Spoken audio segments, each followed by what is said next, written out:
Siyempre, itatampok natin ang 10 outstanding young scientists today. And just like before, no, hindi natin normally binibigay yung mahabang description ng kanilang achievements. Instead, we allow them to introduce themselves. For this hour, we will be highlighting our 10 achievers, young achievers.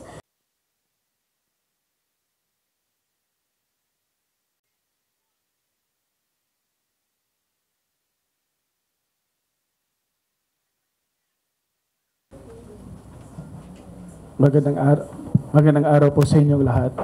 Ako po si Mark Calabon sa Universidad ng Pilipinas sa Kabisayaan.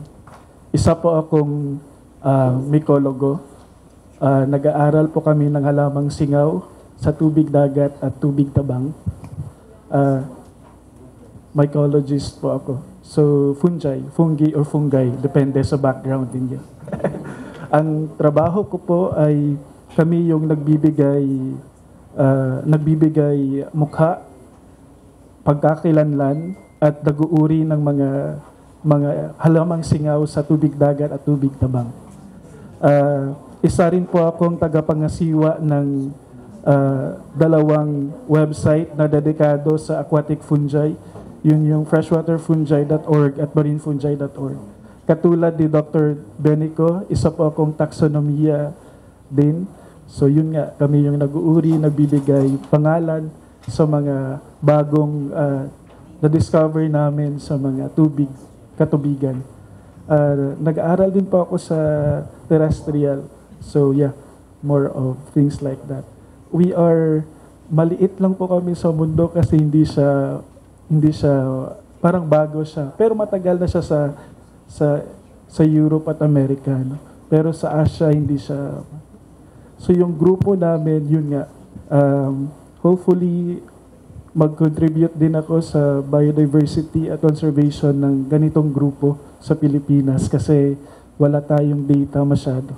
Salamat po. Ng mycology at ng siyensya and systematic studies, parang showbiz, mga ka-media friends. Kasi si Dr. Calabon, para siyang talent scout ng mga halamang singaw. Diba?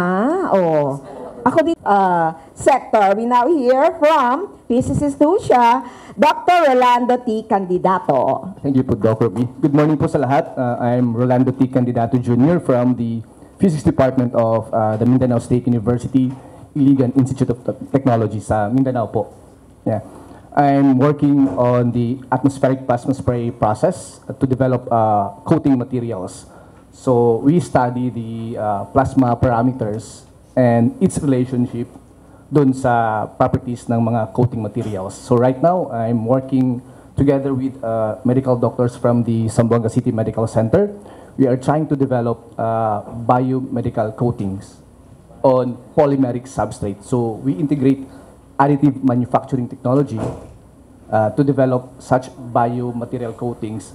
Ang specific application namin is for mandibular implants. So instead of using metallic substrates, now we are trying to coat this biopolymeric substrate na 3D printed. I-coat namin ng biomaterial para sa mandible natin. So I hope we will be able to have this kind of technique or technology kasi wino-work out namin din to establish a plasma spray setup in the Philippines. Meron namang gumagawa nito sa ibang bansa, sa Europe lalo na. So I'm working with my collaborators also from France, one lab, Airsoil Laboratory. So they are helping us to develop such coating materials. And our medical doctors from Zamboanga City, they will also develop such patient-specific, customized na yung implant talaga, yung matrix talaga. So yung ginagawa namin sa MSCIT, kinu-coat na lang namin siya. But, madaling sabihin pero medyo mahirap gawin. So, talagang, research namin yung fundamental aspect ng kung paano ba talaga makadevelop nito. Kasi high temperature plasma ito and you have polymeric na substrate. So, baka matunaw. So, we are trying to optimize the processes. And, yeah, right now, we are on year 2 ng PCHRD monitored project. So malaking project to. So we are hopeful na ma-develop namin to. Maybe in 10 years time, we will have our very own patient-specific na biomaterial implant using additive manufacturing technology and plasma spray technology. Yes. Yan po yung work ko. Thank you po. Thank Monica Climacosa. Dr. Fres? Hi, magandang umaga po sa lahat. Dr. Crestel Monica Climacosa po. You can call me Fres. Ayan. Nagtapos po ako yan ng MD, PhD in Molecular Medicine. The first and only dual degree po na offered sa UP College of Medicine na sinusuportahan po ng DOST PCHRD. Libreng promotion sa program. Yan. Ako po ngayon ay Associate Professor sa Department of Medical Microbiology sa College of Public Health, UP Manila. Bali, ang research interest ko po ay sa immunology o yung kung paano po natin pinoprotektahan ang ating sarili, ang ating katawan sa mga mikrobyo. Yan. Yun po ang naging interest ko at ginagawa ko. Tayo po ay mapalad na nakabilang at nag-lead po ng mga research ukol po sa COVID nitong pandemic. Yan, si former Sec Fortunato de la Peña, magka-text po kami nag-update po ayan, sa mga research po natin na may kinalaman po ayan, sa immunology, katulad po yung sa mga trials ng convalescent plasma, yung tocilizumab. Yun po ang ating naging interest, yung ating kung paano po natin protektahan ang sarili natin sa mga emerging and re-emerging infectious diseases. Dahil ito po ay pwede pong, yung makakalap po nating mga impormasyon doon, pwede po tayong makagawa ng bakuna o kaya po tulong sa kung paano ma-diagnose ang disease at pati po kung paano natin magagamot ang pasyente po na meron po nung sakit na yun. Yun po. Thank you po. Naku, star of the show to. Magsasample-sample yan mamaya. Dr. May Ann Mata is a PhD degree holder in interdisciplinary studies or applied mathematics. Hello, maayong buntag sa tanan. May Ann Mata, you can call me Mayang, or kung gusto niyo yung rapper name ko, Yang Ma, baliktad lang Mayang. I'm a professor of applied mathematics ng College of Science and Mathematics sa UP Mindanao. Ako ay tubong Davao, so Bisaya kay kong dako. So what do I do? Well, currently, marami akong ginagawa, but I specialize in mathematical biology, if you haven't heard of that. So what we do is we model biological systems, and I subspecialize in modeling infectious diseases. So inaaral namin yung course ng disease over time. So during the pandemic, parang nagkaroon ako ng opportunity to showcase yung talent namin na kaya pala naming mag-model ng COVID at i-predict yung pattern nito, yung trend nito, kung saan papunta. Of course, in the presence of interventions, we're able to help and connect and engage with our local health offices and local government unit. Interestingly, during the time, we were contacted by the Department of Health Davao Region kasi nga kailangan nila ng tulong ng COVID projections. During the time, ang ginawa ko kasi, nag-post lang ako ng post about, salamat Facebook. Kasi through Facebook, nagkaroon ako ng opportunity to share sa madlang people na very important talaga. Pasensya na, I have to use those words kasi nasa media tayo. So, yung sa madlang people that I have to share na may kakayahan tayong mag-project ng mga cases. So, during the time, after series of posts, interestingly, na-catch yung attention ng DOH Region 11, and so we were tapped to help in their data analysis. Tapos nag-expand na yung opportunity na yon, and we're able to apply a grant, NICER program.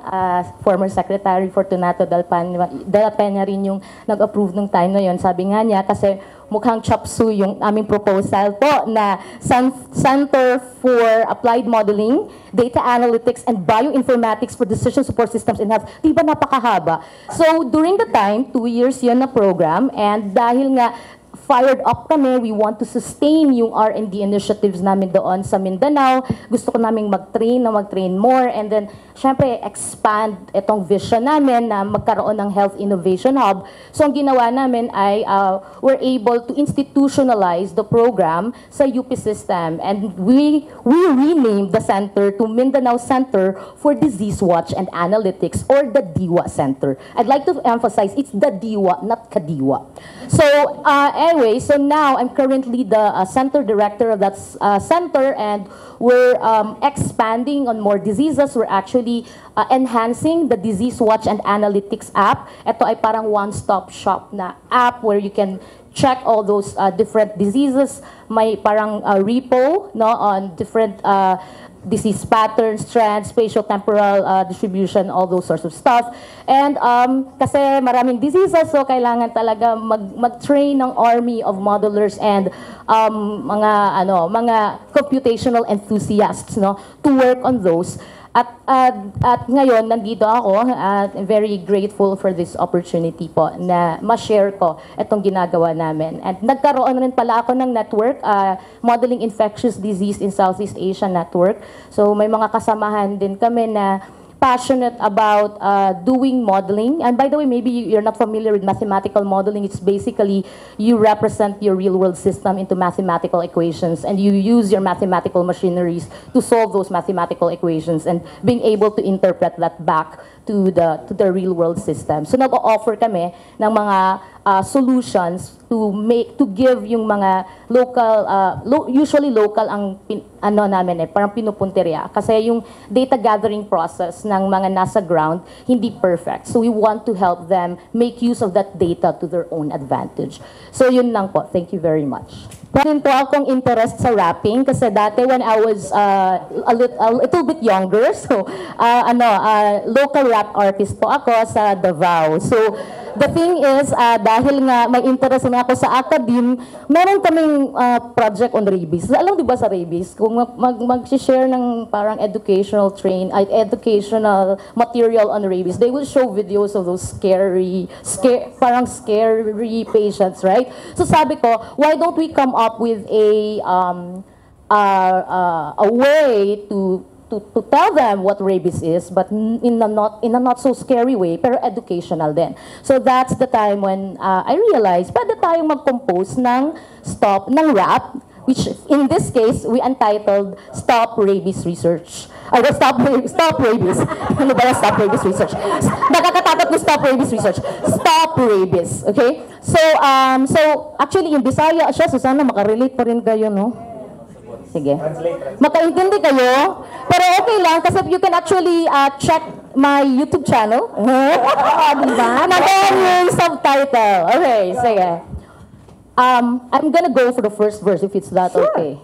Sure. Una sa tanan, dapat ninyong masabtan ang kining sakit nga gikan sa kipinaakan sa hayop nga sama sa iro na buang kung ikaw matugod. Tawag ani rabies, symptoms ala zombies, ganahan ug kangit-ngit, wild and hydrophobic, maglaway-laway, hinay-hinay pagpatay, mauni nga dapat di ta mukumpyan sabay. Unsaon man ni? Unsaon jud ni? Ang rabies nga sakit dapat undangon jud ni. Dili nato itugot nga magpadayon ra ni aron ka makakat-on attend ug IEC. Ingani ra ni. Buhaton jud ni. Pabakuna sa iro kada tuig jud ni. Pwede pakapunog ipa. Nakalimutan ko. Basta rabies makamatay, dapat na undangon, kinahanglan lang ang atong kooperasyon para natupay sa atong kaugmaon. Mintras na apay oras, let's stop rabies. Stop rabies. Break it down. Pasensya naman kasi on the spot kasi nakalimutan ko yung ibang lyrics. Hindi magka-talent scout ako, re-recruiting kita. Meron nang kaming end COVID pero nakalimutan ko na yung lyrics. So sige, mamaya. Please check out na lang po yung YouTube channel. Go! Alam na nila ha? Alam na ang pangalan. Check out May Ann Mata. Ano pangalan ng YouTube channel mo, ma'am? Dr. Youngma. Like Young, Y-O-U-N-G-M-A-H. Diba? Si Doc Mayang. Ayan, alam na, Doc Alet. Re-recruiting tayo sa Psycom PH.